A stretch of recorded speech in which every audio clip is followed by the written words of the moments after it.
This is VSiN, the sports betting network.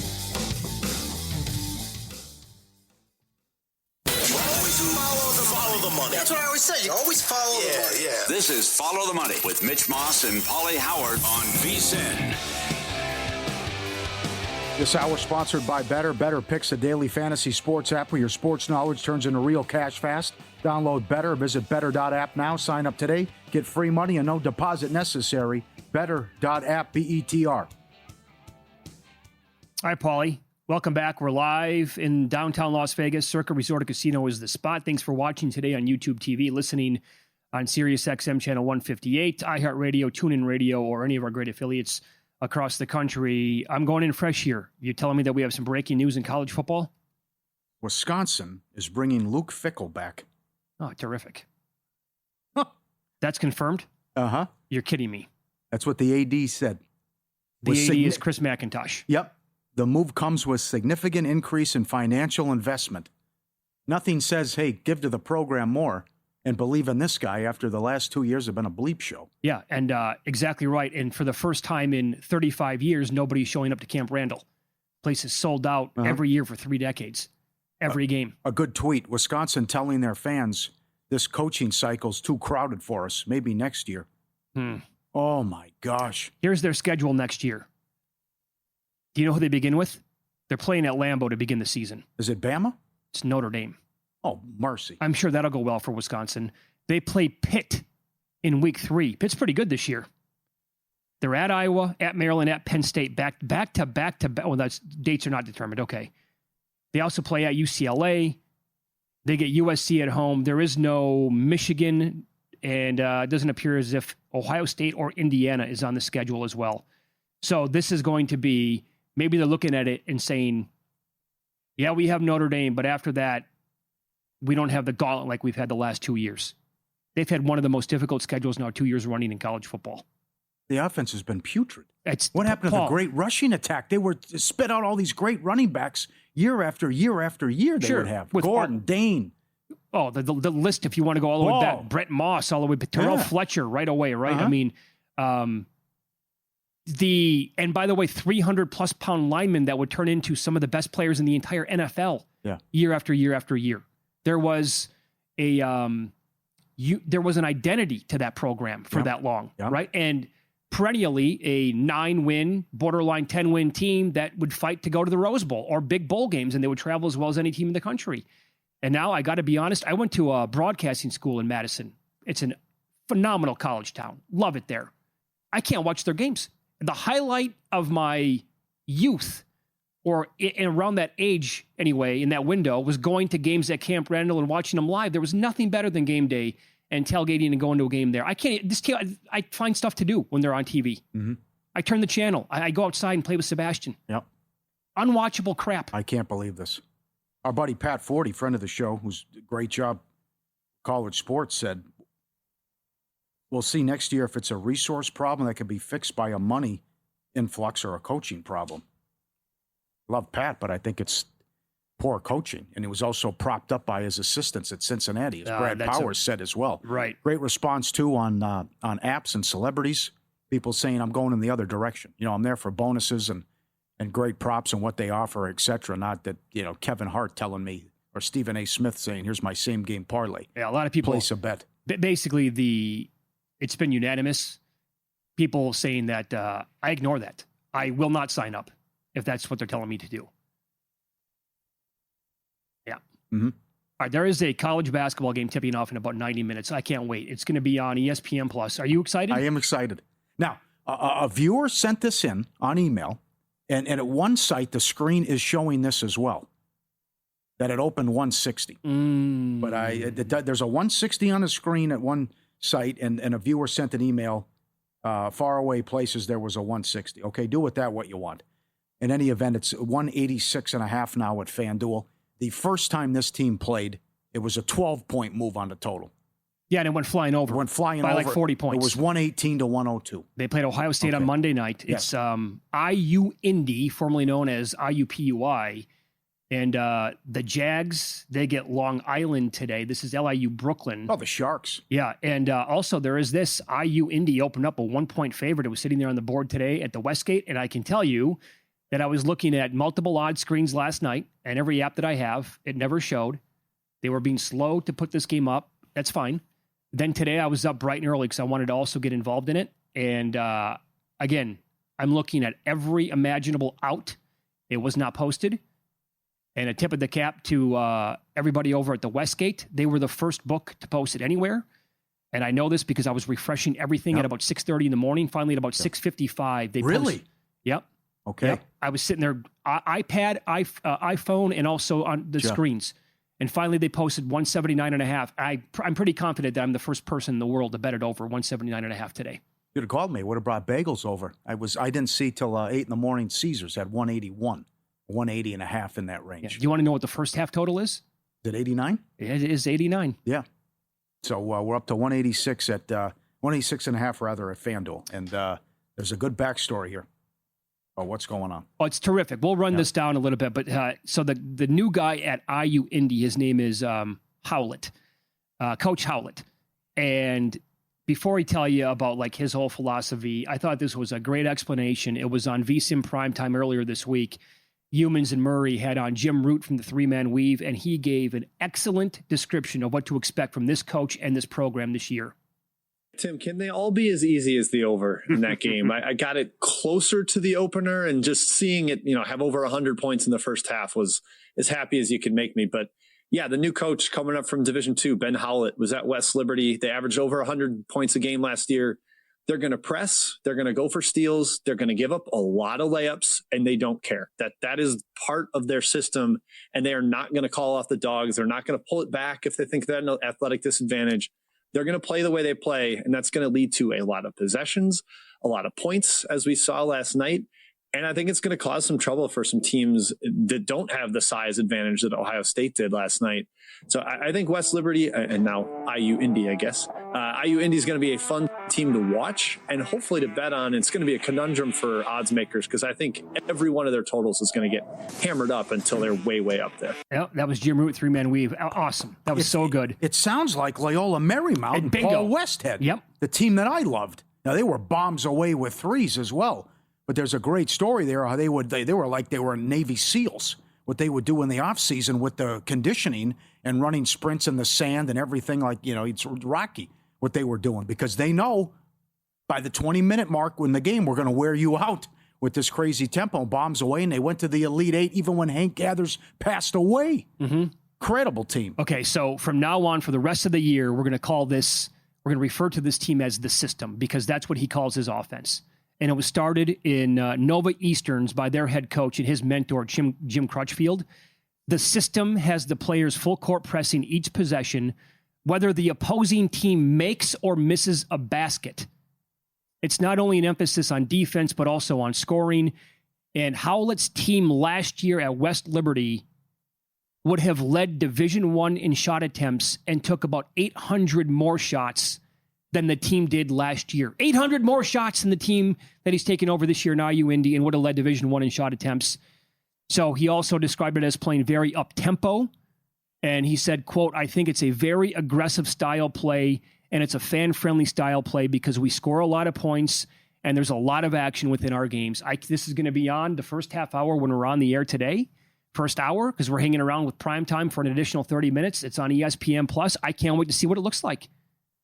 It's 80. Imagine the game is 89 again, and 88.5 is out there as well.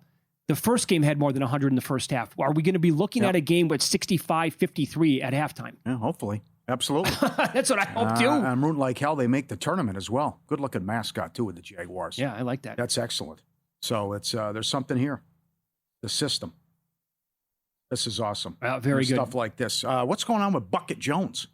Now, they play tomorrow against North Carolina. I will be on the lookout. They posted a player prop for him in his first game against Gottlieb's bunch out of Green Bay. It was 18.5. He had 18 at halftime. Yeah. So if they make his prop again about 18.5 against North Carolina, I think I'm going to have to fire on that. He's one of the best freshmen, Bucket Jones, Darren Peterson. You got to love the kid who gives himself a nickname like that. How can you not? And I think he's going to be, he's going to basically have, the ball's going to be in his hands a lot, and I think Self is going to be comfortable with him shooting pretty much as he wants to in the game. Did you bet either of the college games tonight? I bet Brown over rushing yards for South Florida, the quarterback. Sorry, I meant college football. Yeah. Okay, so they're laying. This is an interesting spot here for UTSA off the huge win against Tulane. All right. Now South Florida's laying 14, total of 67.5. They've scored 63, 54, 60, 48 in some of their games. They lost 34-31 to Memphis, but Brown can scramble and take off and run. He should be able to get what he wants on the ground here against UTSA.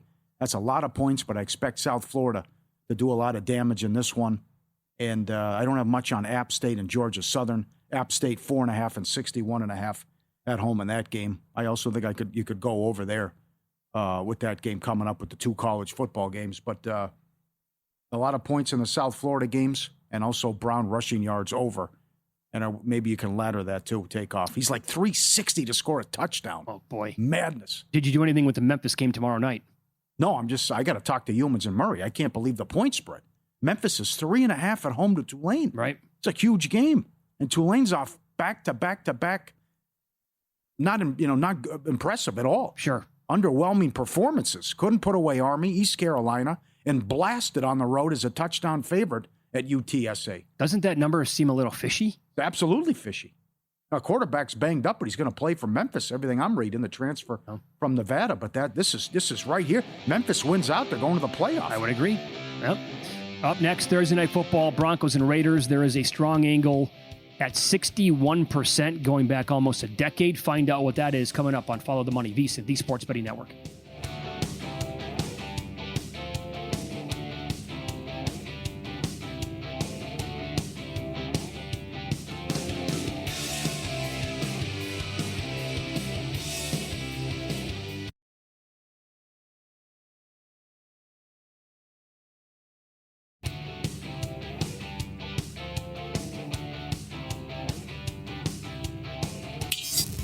This is Follow the Money on VSiN.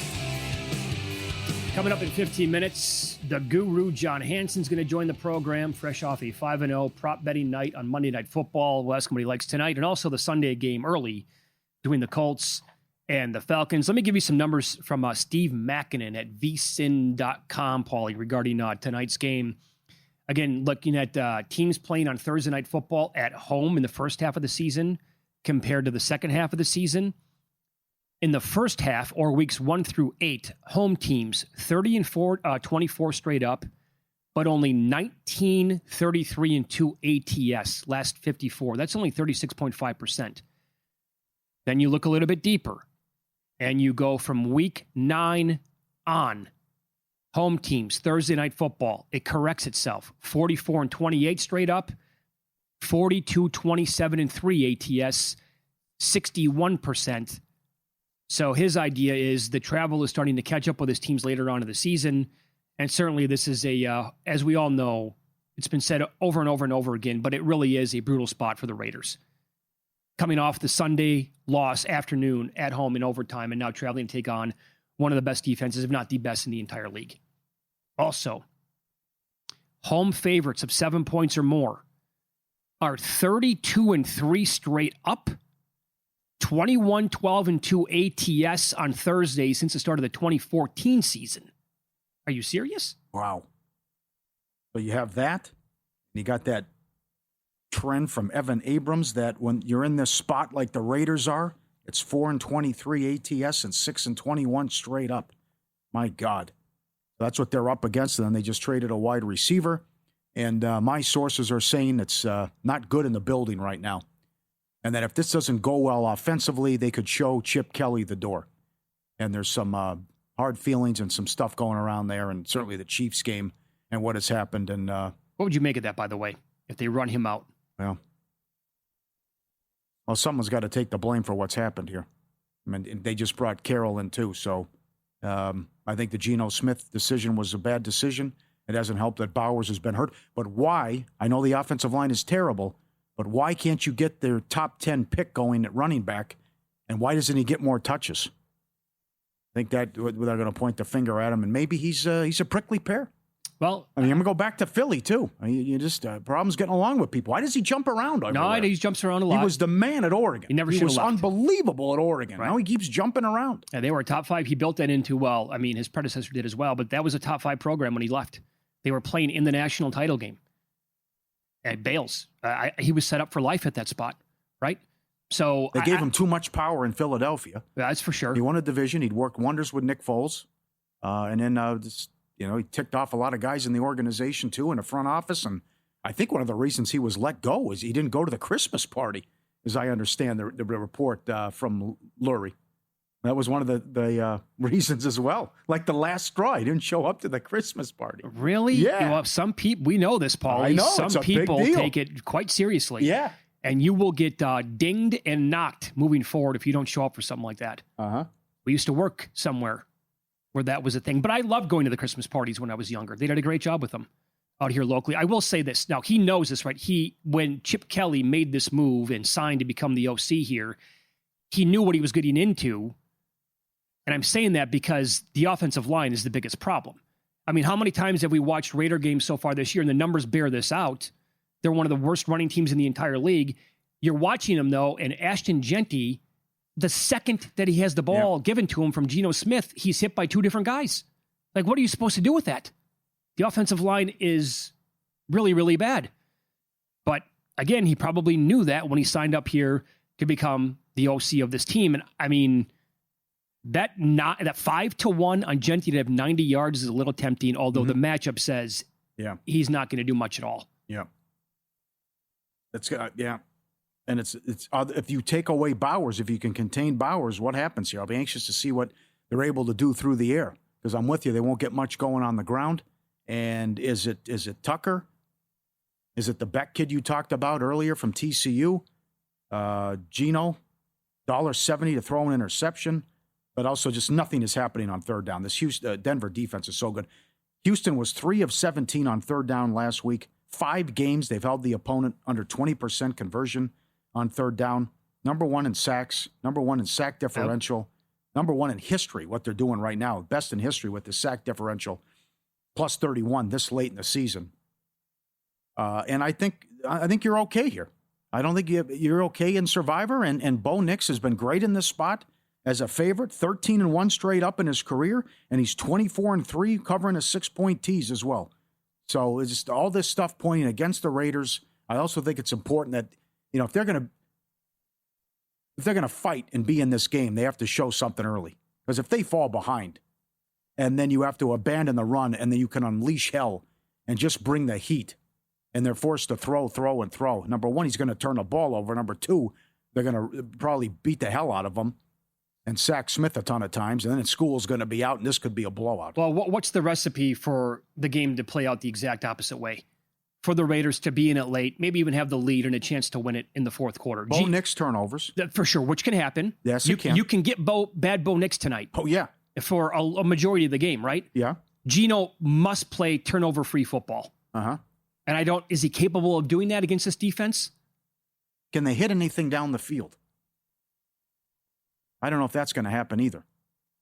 Like, you watched what happened week 1 against New England, and he threw for 300 yards. And there were guys wide open taking shots down the field. And then, the Bowers injury was huge, but it was great to have him back in what he did last week. But this is it's a big difference between Jacksonville and Denver. Yeah, they will take shots. I'm quite confident of that. Remember, there was that stretch where Thornton was going over his longest reception every single game, and they were taking shots to him. Tucker's had a 3-touchdown game already this year as well. Bowers did it last week. If they could, I guess I'm trying to come up with ideas in my head where, like, grabbing the points or the Raiders again, going to give me a scare if I have Denver and Survivor tonight. Bowers is such a monster that maybe they just nobody can stop him. I think you're right. So how nuts do you want to go with him? How creative do you want to be? I mentioned it earlier at Caesars and Will Hill. 2 receptions each quarter's 11-1. I don't hate that. 50 yards each half is plus 650. I played this 5 yards each quarter, 2-1. I also played Genty and Dobbins 5 yards each quarter plus 380. I mean, this stuff doesn't seem difficult. You got to avoid the blowout, though, too. And maybe if some drives stall, field goal each quarter's plus 450. The other stuff, too, if you want to ladder the yards and you want to get nuts with the catches, why not? The crazy part about last week, not the 12 for 100 and the 3 scores, it was the 12 catches on 13 targets, what he did. Yeah, so that's a pretty good rate right there. Uh-huh. So when you look at adjusted line yards and how it's going to look offensively tonight on the ground, Denver is 10th overall with the offense. Las Vegas on defense is 17th, but this is the big difference. Adjusted line yards on defense, Denver is 5th best in the entire league. Vegas, dead last. And that speaks to my point of, and the stuffed rate's really bad, and as soon as they give it to Genty, he's going to get mauled in the backfield. So assuming that he's not going to really do much in this game on the ground, and Geno's going to be under a little bit of duress, he's probably going to turn the ball over. So it's a lot of fun to try to talk about angles, but then really like realistically playing out like that is so unlikely. The Opta AI props at vsin.com/NFL props, they have Geno going over by about 30 yards with the passing yards. They got Michael Mayer going over 24.5 receiving yards as well. And J.K. Dobbins is 7-2 over his rushing yards prop on the year. 68.5 is the number tonight. He's also 7-2 under his receiving yards prop. His receiving yards prop tonight, Pauly, is 1.5 or 2.5 yards. Like, will they even throw him the ball one time in this game? I like the Franklin stuff, too. I mean, what Chart said about Troy Franklin. At least, you're bringing in, it's like the Robinson with the Giants. Like, I know it's frustrating that you haven't been able to get the over the last couple of weeks, but he's had, 18 targets or something? Yep. And then here, this guy has 28 targets the last 3 games. At circa, Bowers is 3-1 to have 100 yards. Think you know sports, it's time to get paid for it. Better Picks, a daily fantasy app where your sports knowledge turns into real cash fast. Download the Better app, pick more or less on your favorite stats. And if your pick hits, you win. New users get a free $10 just for signing up and no deposit required. And when you do deposit, you get a 50% deposit match up to $200. Better has action year-round, NBA, MLB, soccer, UFC, golf, and more. Head to better.app. That's BETR. Download Better in the App or Google Play Store. Promo code VSiN for your free money and deposit bonus today. 50% deposit match up to $200. Go get it now, Better. I wonder how many people overall are going to be on Denver in the big Survivor contest. Grandissimo, Westgate as well. I think there's 16 people left in Westgate. Good point. 30% had them available here, I believe. Yeah. Could this be the most selected, even though it's a Thursday? It's a great question. I mean, that's Carolina's risky, even though the Saints stink. Yep. The guru, John Hansen, up next. He went 5-0. Props on Monday night. We'll hit tonight's game and which numbers caught his eye for the Colts-Falcons early Sunday morning from Berlin. This is Follow the Money on VSiN.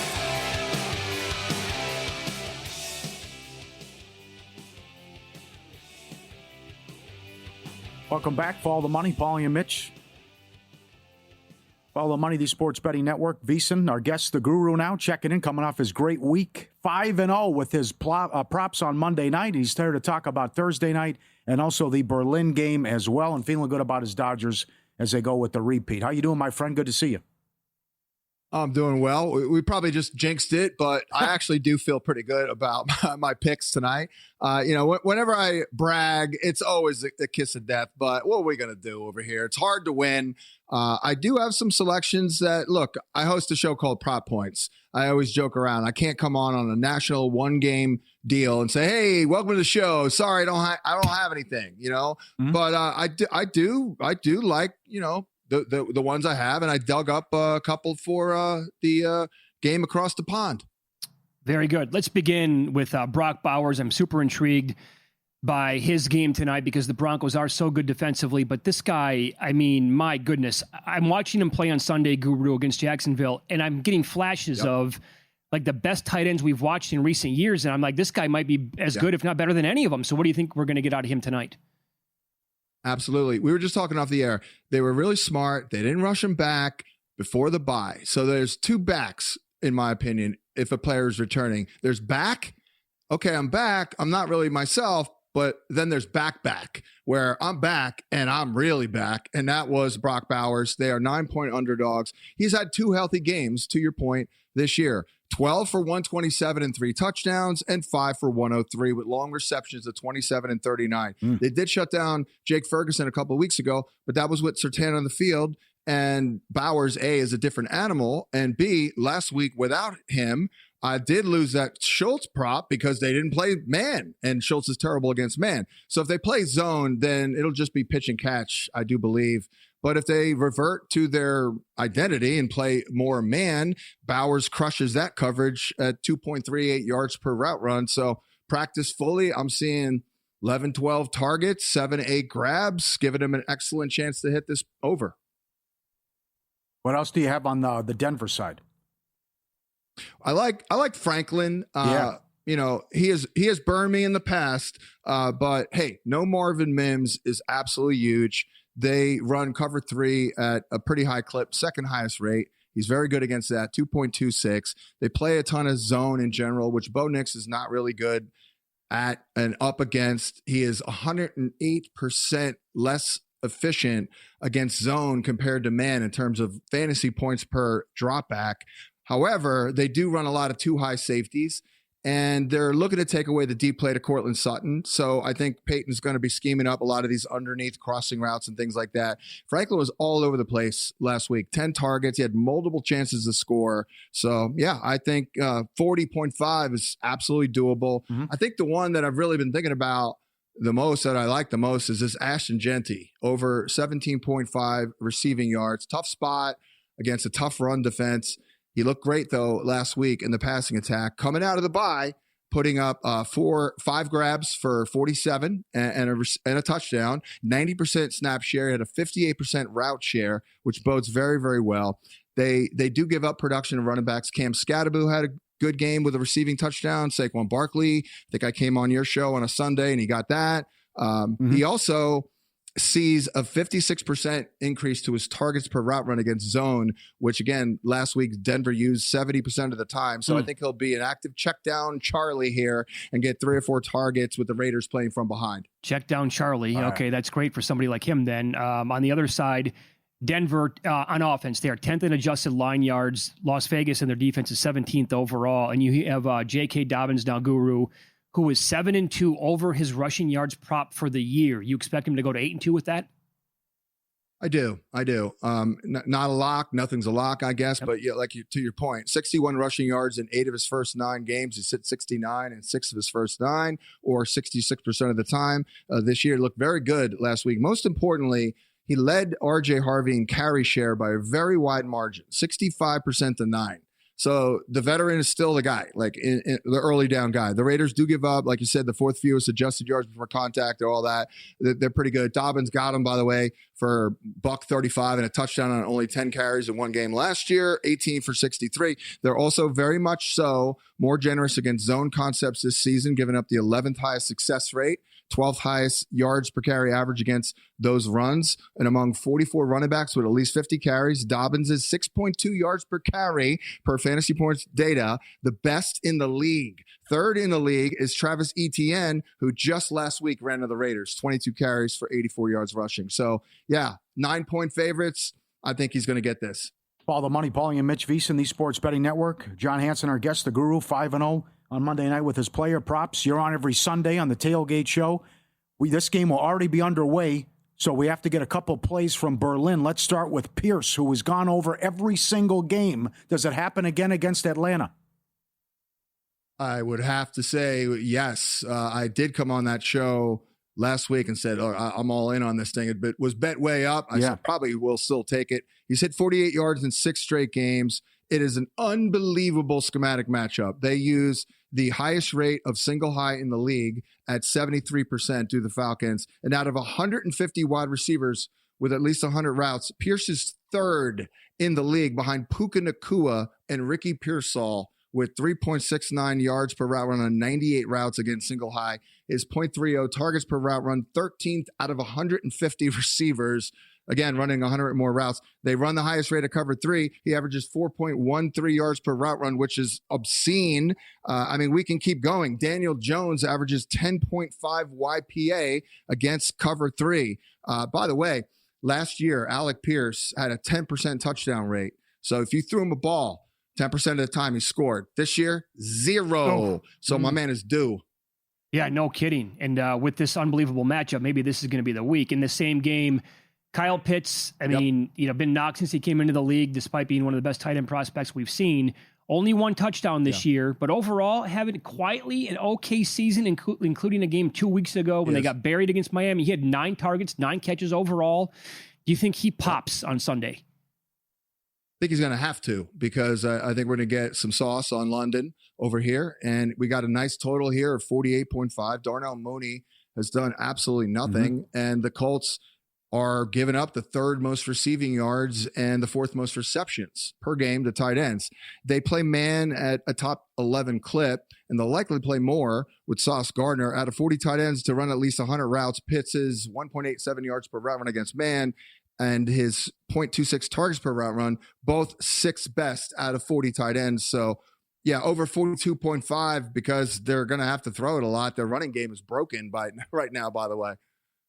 Yeah, and how weird is that? Yeah. It's weird. I think it's maybe a function of not being able to marry the gap runs with Algier and the zone runs with Bijan. I think that's maybe part of it, but it's a little bit of a head scratcher. Yeah, no doubt. You can listen to John, watch him every day as well, Monday through Friday at 1:00 Eastern, 10:00 Pacific time, right here on VSiN with his great show called Prop Points. Guru, always a pleasure. Thanks so much. Best of luck tonight. One more, the Thursday night special. And we've been hitting these puppies. Not the greatest odds, but there's always a reason. Evan Ingram, anytime touchdown, it's like plus 275. Wide open for a score last week. Bo Nix missed him. So there's another guy who's due. Very good. Thursday night special. Let's get it. Thank you, pal. You got it. There you go. And his write-ups, by the way, are always on the website at vsin.com. Yes. VSiN Pro subscribers have exclusive access to all new AI player prop projections powered by OptAI, the trusted data source behind elite soccer analytics in the UK. Data-driven projections for quarterbacks, wide receivers, and running backs. Exclusive NBA player prop projections. I ran down the Oubre and Cam Thomas and White and Pritchard stuff earlier. Compared directly to DraftKings lines, help you find value. Access it all with a VSiN Pro subscription at vsin.com/subscribe. NBA, NFL, check it out. vsin.com/subscribe. Only one game tonight in the association. The Suns are favored at home against the Clippers. No Kawhi Leonard. There was no James Harden in that game. Jalen Green is supposed to make his debut tonight for the Suns. Grayson Allen is questionable. Suns actually, Booker's been awesome. And since the early stages of the year anyway, not bad? Question mark? They've actually been pretty decent. And, by the way, to tie in what happened last night in this division, Lakers, to win it? Well, teams are throwing the double at Wemby, and now they have to adjust. And that's what the Suns did when they beat the Spurs in the last game, and they had a big lead at halftime, and that's what they faced last night, and a great job by Redick and the Lakers as well. So it's a learning experience for that young team, who I think is very good. And there's not much to say about the Clippers. This is a big disappointment to start out 3-4. Yeah, now guys are going to be missing the game already again tonight. Down 30 in this opening night against Utah. Yep. Up next, we'll go over the best and worst ATS teams in the NFL and college football. A handful of teams are crushing it to the tune of 87% or higher season to date. Find out the teams and those incredible numbers next.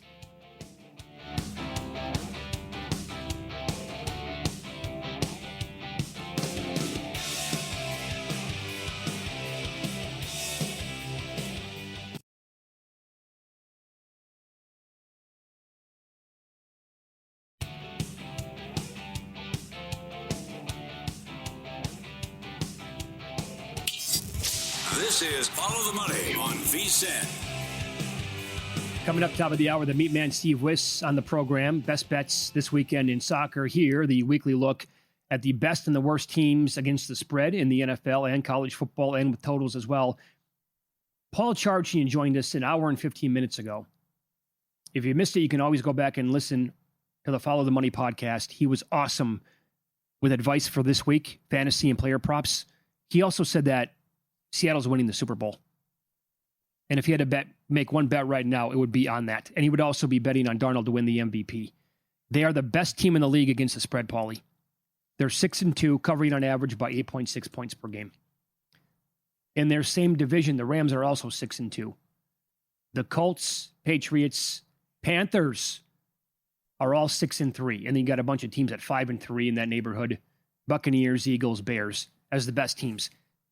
The worst teams in the league against the spread. And this always tells a little bit of a story as well. Saints, Titans, Bengals are the three worst teams, or three of the worst four. That's against the spread, but also real life football. They're that bad. The Saints are 2-7. Out of nowhere, the Titans are 3-6. The Bengals are 3-6, as are the Washington Commanders. All three covers are fugazi with Tennessee.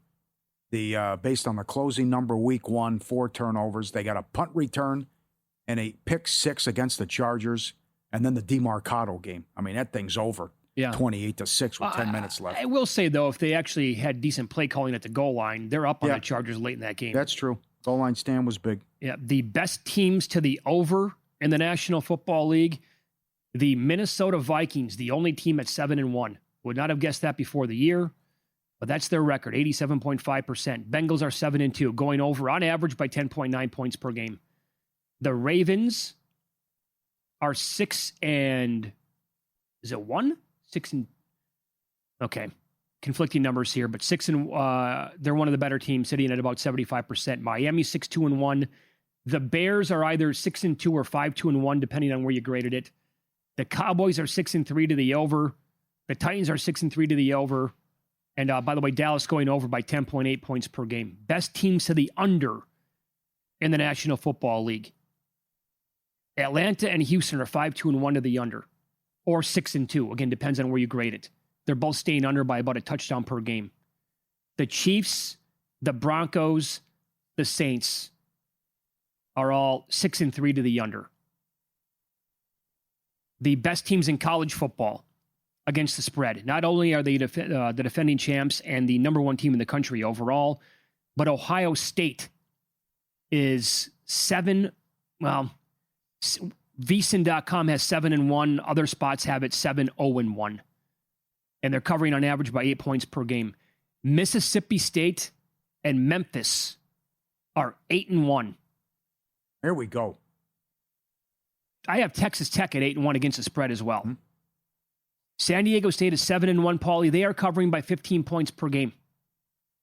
15 points per game. Big tickets out there on them to win the Mount West. Big tickets, big number, 40, 30-1. Now the favorite. That's right. Huge game in Hawaii coming up. Get out game. They're probably going to now win the football conference and also the basketball conference. Utah, Pitt, Vandy, and Western Kentucky are all 7-2 against the spread. The worst teams in college football, ATS. You got a handful of teams here at 1-7. Sam Houston, Georgia State, and Penn State. UMass, Oklahoma State, Northern Illinois, Vatech, and Stanford are all 2-7 against the spread. Yeah. UMass is missing the cover on average by 11.5 points per game. Monroe's 2-7. They're missing by 11 points per game as well. The best over teams in college football. Again, we have a handful of teams here at 7-2 to the over, including Arkansas, Pittsburgh, Temple, Tennessee, and the Vols are going over by 15.5 points per game. Air Force, Sam Houston, Duke, Marshall, all 6-2. Air Force is going over by 14.9 points per game. Marshall by 13.5 points per game. And then you have a ton of teams at 6-2 in that neighborhood, and you can go check out the entire list at vsin.com. And the best teams to the under in college football. I got Missouri State 7-1 under. Wyoming, Purdue, Oklahoma, SMU, ASU, Auburn, Arkansas State. Those teams are 7-2 to the under. Florida's 6-2 to the under.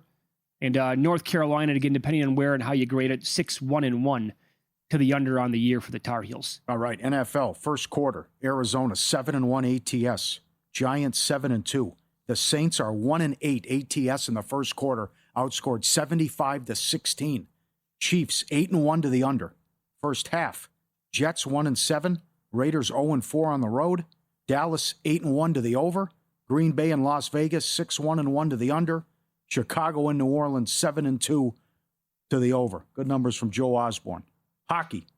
Most profitable team in the NHL are the Red Wings, up 5 units.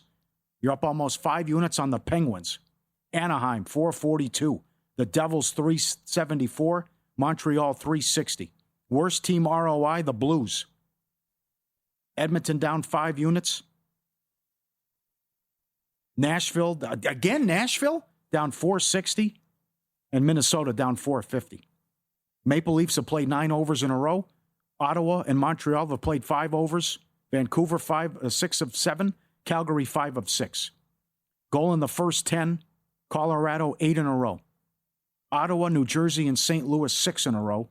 Ottawa, 12-1 overrun in the third period. Goal in the first 10 at home. Pittsburgh and Utah, 5-0. On the road, like tonight, Ottawa, 6-0. San Jose, 5-0. Columbus, 7-0. That's goal in the first 10 on the road. All right, ask and you shall receive. Time for our guy, Ryan Kramer. Kramer! There he is, first touchdown tonight. He hit it last week with Harrison at 10-1. He's going both teams defensive touchdown. Raiders 50-1. Broncos 27-1. Lockett 40-1. Troy Franklin 9-1. Also some pizza money on no touchdown at 100-1. Yeah, I'm all about that with the primetime games. What do you make overall of him? And he takes bombs again. He's not going to take the short guys on the board. I like Franklin. And he does this with defenses from time to time as well. Uh-huh. I'd like to see a tight end in there. Maybe a little Ingram, Franklin. But it was interesting. Last week he focused on all Arizona people. And Arizona got there, and it was Harrison at 10-1. Lockett as the wide receiver. So trying to break this down earlier today, too, like which wide receiver could score for the Raiders? The obvious answer is Tucker.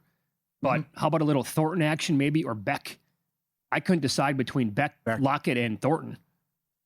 Beck anytime. That guy. He's higher than 10-1 anytime. Yeah, our buddy Ozzy put some pizza money on him. I don't mind that. Yeah. I don't mind that. Okay. But by the way, talking about this now in this segment, we do it every single week. Do you know which team in the NBA is the best team to the over? Is it Miami? No, it's the Lakers, 8-1. It is? Yeah. Wow. They're 8-1 over. Houston is 5-1-1 over. Sacramento, Philadelphia, and Minnesota are all 6-2 over, along with Portland. The best teams in the NBA, ATS, you'll know this once I tell you. The Chicago Bulls are the best team in the league against the spread. They're 6-1, and they're covering on average by 7.5 points per game. The Lakers are also 7-2 ATS. They've been a very profitable team to bet on here to begin the season. Portland, Philly, and Detroit also 6-2. Yeah. Yeah. And a couple of the worst teams here. Washington is 1-7 ATS. What's the future here like with the Wizards again? Something we've talked about for like 2 years running now on this show. Yeah. Where's the upside? When is that coming? Yeah, there's a lot of organizations like that. The Clippers are 1-6 ATS. Memphis 2-7. You can have Ja Morant. Yeah. And the Cavaliers, they got it done last night, laying a big number, covered by about a hook or a half point in that range. They're 2-6 ATS. By the way, as is Orlando. I'm surprised by that. Magic. They're struggling. Yeah, very much so. And OKC could not get the job done last night. That was a great comeback by Portland. They're up 20. I know they're up 20 in the first quarter. So think about this. That team was without J-Dub again, without Chet, without Dort, without Caruso. And they were up by 25 points in the first quarter in the first half. They blew it. That's fine. They're not going to win all these games. Mm-hmm. But for them to play at that level when like Wiggins is making 5 threes in the first quarter or whatever it was, and it tells you when they're down, some of their best players, doesn't matter. Mm-hmm. They got bench players like probably their 9th, 10th, 11th, 12th best players. Here you go. Here's 20 from me tonight. They're so deep and talented. It's sickening, man. Think you know sports? Start getting paid for it with Better Picks, the daily fantasy sports app where your sports knowledge turns into cash. Sign up today, get free money, and no deposit needed. When you do deposit, a 50% deposit match up to $200. Download Better in the app or Google Play Store. Head to better.app, promo code VSiN, better.app. Best bets in soccer with the meat man, Steve Wiss. Next, follow the money, VSiN, the Sports Betting Network.